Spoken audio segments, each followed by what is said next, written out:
Donc, la chaîne Riffen fait partie de la géologie du Maroc 2, avec les atlas. Donc, avant de passer directement à la chaîne Riffen, j'aimerais bien vous donner un aperçu sur la place du Rif dans la chaîne alpine du monde. Parce que le Rif, c'est une chaîne alpine, donc on va voir un petit peu des notions sur la chaîne alpine du monde.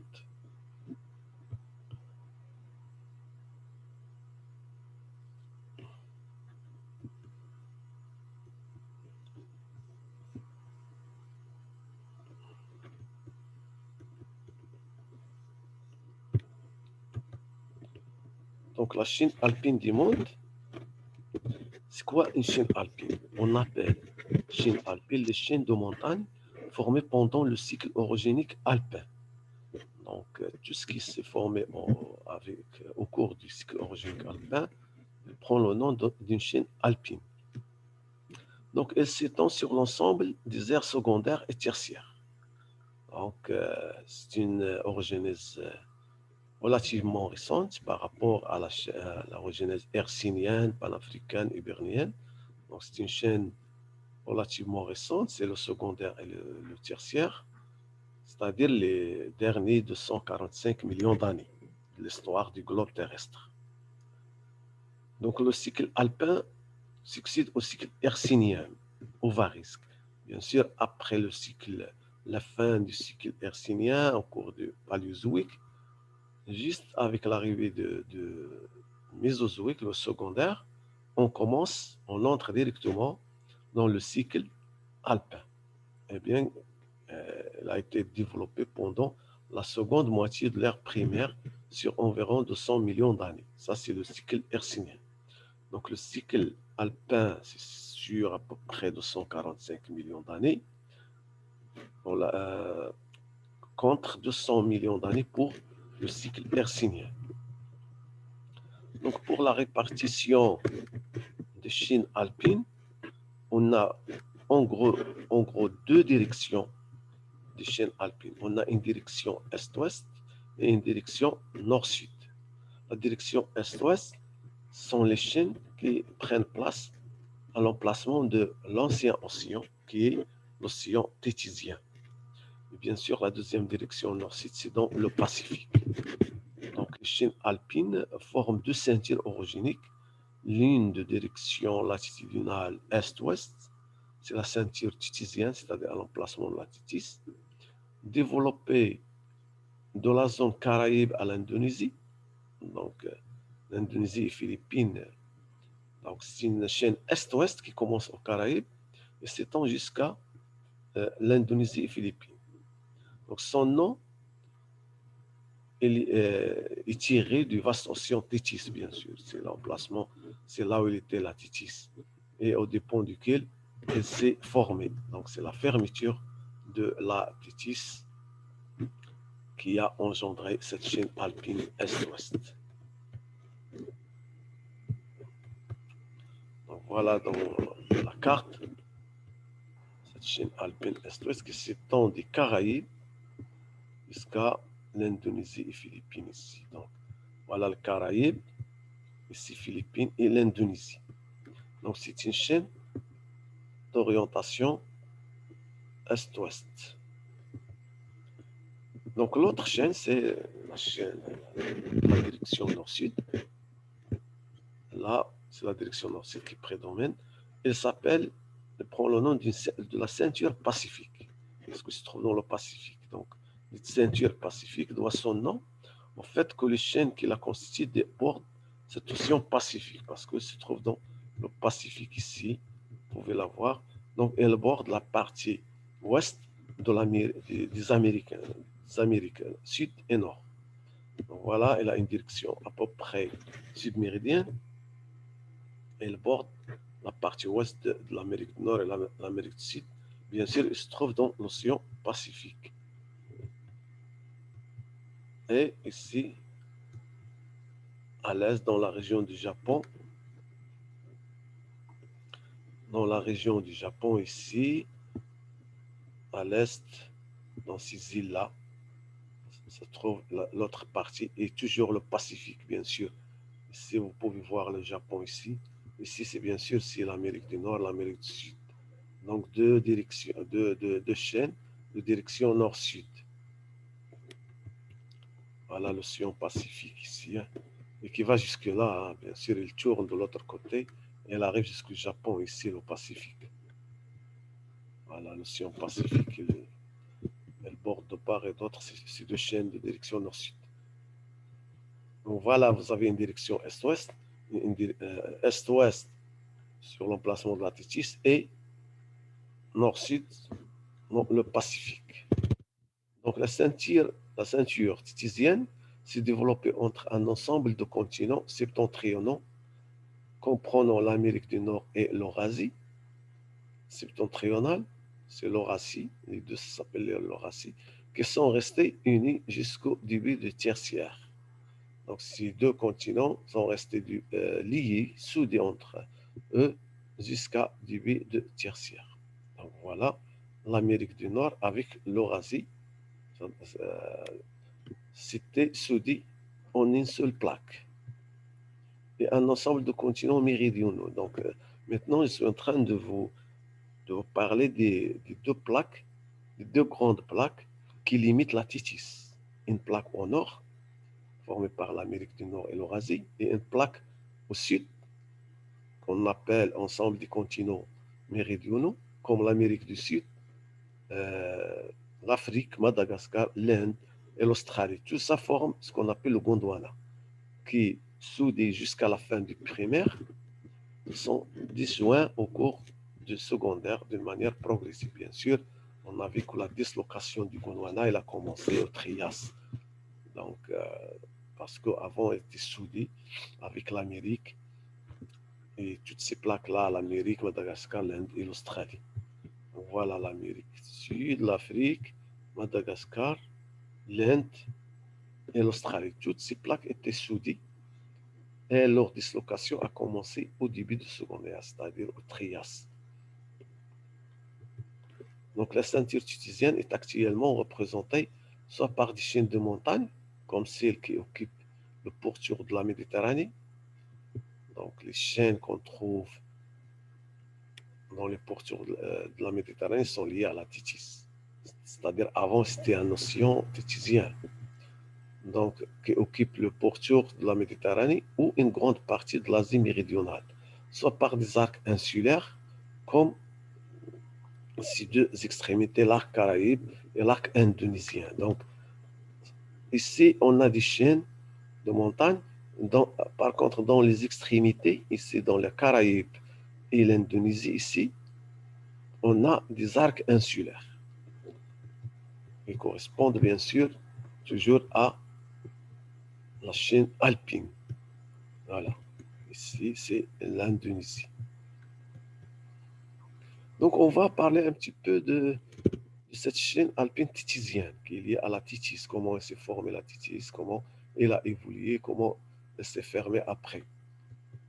Donc la chaîne alpine tétisienne est une grande chaîne de collision. Donc ces chaînes de montagnes qu'on voit sont des chaînes de collision, c'est-à-dire une collision entre deux plaques, qui est bien sûr qui est engendrée par la fermeture de l'océan tétisien. Donc, cette collision qui se produit entre un continent situé au sud, le Gondwana, et un continent au nord, l'Eurasie. Donc, ces chaînes de montagnes qu'on trouve de part et d'autre de la Méditerranée sont des chaînes liées à la collision entre l'Eurasie et le Gondwana. Ainsi, elle est passée par les stades tectoniques habituels d'une chaîne de collision. Bien sûr, les stades habituels, ça commence la convergence, la subduction, puis la collision et puis l'obduction. Peut-être on peut avoir l'obduction et tous les phénomènes rapportés au rapprochement entre deux plaques. Mais on commence toujours par la subduction. Donc la première des choses, avant d'arriver à la collision, on va voir la formation tout d'abord de l'océan tétisien. Donc au début, toujours on commence par un rift. Avant d'arriver à l'océan, on commence par un rift. Ça, c'est ce Vous avez fait ça donc, dans la tectonique globale. C'est un rift qui s'ouvre au début. Bon, avant le rift, on a des petits horst et graben qui vont évoluer en rift, bien sûr, et le rift va évoluer en océan. Et quand est-ce qu'on parle d'océan? Bien sûr, lorsqu'on a la croûte océanique, l'apparition de la croûte océanique, alors là, on peut parler d'un océan. Donc, l'ouverture d'un rift qui évolue vers le stade de rupture et l'apparition d'une croûte océanique, donc l'océanisation. Et la séparation de deux marges passives. À ce stade, on a deux marges passives de part et d'autre de la croûte océanique. On parle de marge active lorsqu'on commence la subduction. Par contre, lorsqu'on a la distanciation, l'extension et l'éloignement entre les deux plaques, alors là, on doit parler de deux marges passives de part et d'autre de l'océan, c'est-à-dire sur les marges de l'océan. Donc voilà l'ouverture d'un rift qui évolue vers le stade de rupture et l'apparition d'une croûte océanique et la séparation de deux marges passives.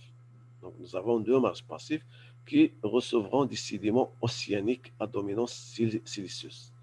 Donc voilà, lorsqu'on arrive à l'océanisation, on peut trouver des sédiments très profonds parce que on a le large de l'océan, là où la sédimentation est très profonde parce qu'on a des profondeurs très importantes.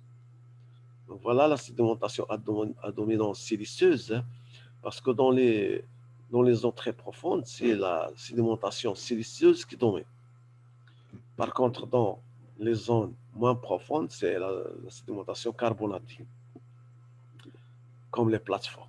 Par contre, dans le large, là où on a beaucoup de profondeur, c'est au-delà de 3000 mètres de profondeur, c'est la sédimentation siliceuse qui domine. Et la faune, surtout des radiolarites, de mer très profonde. Les radiolarites sont des micro-organismes avec un test siliceux, pas carbonaté comme les foraminifères. Les radiolarites sont des micro-organismes qui vivent dans les zones les plus profondes. Et puisque dans les zones les plus profondes, on ne forme pas de carbonate, il n'y a pas de calcite, c'est la silice qui domine là-bas. Donc, c'est les radiolarites qu'on trouve. Sont les radiolarites de mer très profonde. De cette croûte océanique naîtront les futurs ophiolites, bien sûr. Lors de l'obduction, on va trouver des ophiolites. Ils sont dispersés tout le long de la chaîne alpine et sont d'âge Trias supérieur à Crétacé supérieur. Donc voilà pourquoi on a parlé de l'océanisation ici, apparition de la croûte océanique, parce qu'actuellement, on trouve les ophiolites dans ces chaînes alpines. Donc les ophiolites sont le témoin de l'océanisation. Donc c'est une série qui se dépose dans la dorsale médio-océanique.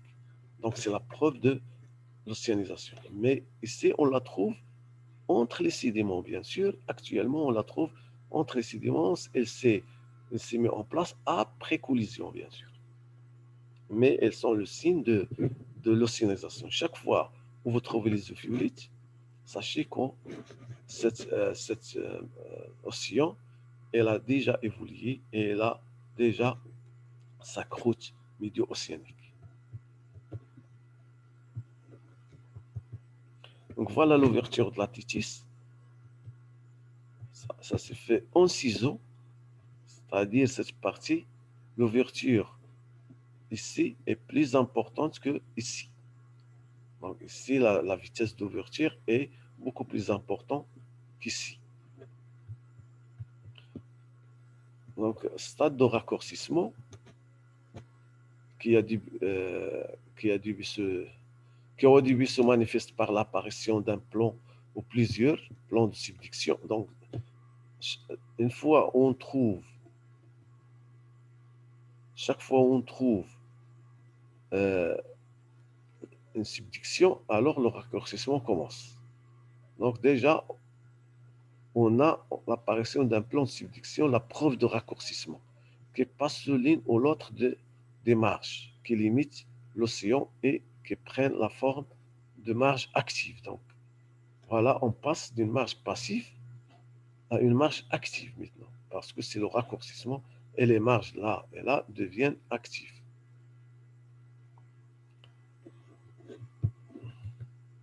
Voilà la marge, la zone de subduction qui apparaît ici. Et bien sûr, vous allez dire pourquoi on a inversion de cette tendance de la distension, Crétacé supérieur jusqu'à Jurassique, à la subduction ici. Parce que au cours de cette période, on a l'ouverture de l'Atlantique vers l'ouest. C'est l'Atlantique qui va pousser, l'ouverture de l'Atlantique qui va pousser la plaque africaine à se déplacer vers le nord dans une rotation anti-horaire. Et c'est cette rotation anti-horaire qui va engendrer le raccourcissement et par conséquent la subduction. Voilà. Donc la paléogéographie devient plus complexe. Bien sûr, lors de ces rages et l'apparition des subductions, la paléogéographie ne reste plus claire comme dans les zones passives, là où on a le littoral, la plateforme, le talus et la zone abyssale. Ici, la paléogéographie devient plus complexe parce qu'on a des arcs insulaires, on a une zone d'avant-arc, derrière-arc. Ça complique la paléogéographie. Donc, la paléogéographie devient plus complexe. On a un système d'arcs insulaires. Les arcs insulaires, vous connaissez, hein, c'est là où sort le volcan et il donne des îles volcaniques. On appelle les arcs insulaires et des mers marginales. Donc, on peut trouver des mers limitées quelque part entre ces îles, ces arcs insulaires. Donc, et des mers marginales, des flysch, surtout des turbidites, sédiments détritiques, grès, argile, issus de l'érosion des arcs insulaires et des cordillères. Donc, on a des arcs insulaires qui vont se former, ils ont une altitude importante, donc ils vont subir l'érosion, et cette érosion va, le produit de cette érosion va se déposer sous forme de flysch, plus précisément des turbidites. Dans les zones profondes, bien sûr. Sous forme de turbidites, c'est-à-dire le produit de l'érosion donne ces turbidites-là. Il s'agit de grès et des argiles, bien sûr, agencés en un ensemble de séquences. Et sont issus de l'érosion des arcs insulaires et de cordillères, se sédimentent au fond du bassin océanique. Donc les éléments qui sont érodés vont se déposer dans les fonds océaniques. Bien sûr, au cours de raccourcissement, de la subduction, on aura un métamorphisme. Le métamorphisme des zones de subduction est très connu, c'est de type schiste vert. Schiste bleu, pardon. Schiste bleu. C'est quoi un métamorphisme schiste bleu? C'est un métamorphisme qui se forme en haute pression et basse température. Donc là où vous trouvez un métamorphisme de type schiste bleu, ça veut dire que la région a connu une subduction. C'est le témoin de subduction. Et elle est caractérisée par des roches qui sont formées en haute pression et basse température. Pourquoi haute pression et basse température? Parce qu'on a le raccourcissement qui engendre la pression. Et ils se font à la surface ou bien en subsurface et pas dans de grandes profondeurs. C'est pour cela que la pression, la température n'est pas grande. Parce que au fur et à mesure qu'on s'enfonce à l'intérieur, la température augmente. Ici, c'est presque à la surface. Et c'est la pression qui domine et c'est la pression surtout qui est responsable de la transformation des roches sédimentaires en roches métamorphiques ou bien les roches volcaniques en roches métamorphiques. Donc, c'est pour cela qu'on trouve haute pression, basse température. Et ça donne le métamorphisme du type schiste bleu. Eh bien, il se forme le long de surface de subduction. Tandis que des granodiorites et des andésites sont des volcanismes calco-alcalins traversent la marge continentale qui se trouve au-dessus des plans de subduction. Bien sûr, ici par exemple, au-dessus du plan de subduction, imaginez que ce plan de subduction est plongé vers le nord. Au-dessus, on peut trouver des magmatismes et des roches, surtout des roches calco-alcalins acides, comme les granodiorites et les andésites. Les andésites sont très caractéristiques des zones de subduction. on les trouve surtout dans les zones de subduction. Donc, la présence des andésite et des granodites, c'est plus le métamorphisme haute pression, basse température, sont des arguments pour cette subduction-là. Donc voilà, une subduction, et au-dessus de ce plan de Benioff, on va trouver bien sûr des granodiorites et des andésites. La subduction, bien sûr, à un certain moment, elle va connaître l'obduction. L'obduction, une partie de la croûte océanique peut passer au-dessus de la croûte continentale. Il faut réviser ces termes-là. Qu'est-ce que ça veut dire, subduction, obduction, collision? Donc, charriage de fragments de croûte océanique, c'est les ophiolites sur le continent. Donc, c'est pour cela qu'on trouve des ophiolites dans les chaînes alpines. Et ces ophiolites sont le témoin de cette obduction. On les trouve entre les sédiments, les dépôts sédimentaires, c'est-à-dire qui sont passés au-dessus.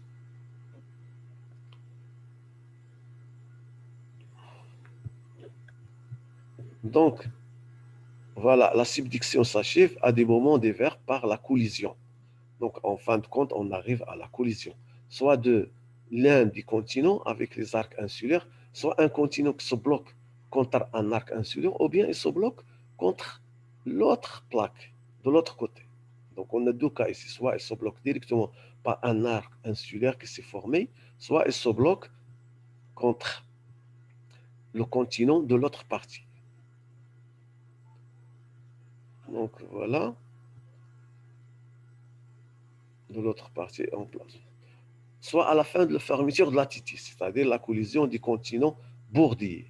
Donc, c'est-à-dire la collision entre les deux continents, d'une part le Gondwana et au nord l'Eurasie.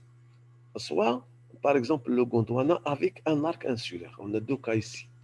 Par la collision du continent bourdillé, l'Eurasie d'un côté, l'Afrique, Arabie, l'Inde, l'Australie, ici de la fragmentation du Gondwana de l'autre. Donc voilà, les deux continents peuvent entrer en contact les uns contre l'autre et donner la collision. Donc, ces collisions développent un système de grandes nappes de charriage qui viennent reposer sur les marges continentales.